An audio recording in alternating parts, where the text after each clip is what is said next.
ভারতের অনুরোধে ইলিশ রপ্তানির অনুমতি দিয়েছে বাণিজ্য মন্ত্রণালয়। স্বাস্থ্যকর অল টাইম ফ্যামিলি কেক, সব সময় অল টাইম হেলদি লাইফ।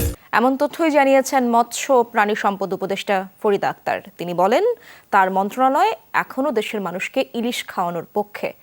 দুপুরে সচিবালয়ে এক সংবাদ সম্মেলনে এসব তথ্য জানান তিনি। বলেন, ভারতে ইলিশ রপ্তানির খবরে দেশে দাম বাড়লে ব্যবস্থা নেওয়া হবে। ইলিশ রপ্তানির বিষয়টি বাতিলে ক্ষমতাপ্রাপ্ত না হওয়ায় এ বিষয়ে সিদ্ধান্ত নেওয়া যাচ্ছে না বলেও জানান উপদেষ্টা। এ সময় ফরিদা আক্তার বলেন, ইলিশের প্রজনন ও উৎপাদন বৃদ্ধির জন্য আগামী 13ই অক্টোবর থেকে 3 নভেম্বর পর্যন্ত ইলিশ আহরণ বন্ধ থাকবে। বলেন, নদীতে ড্রেজিং না হওয়ায় এবং দূষণের কারণে সাগর থেকে নদীতে ডিম ছাড়তে যেতে পারছে না মা ইলিশ।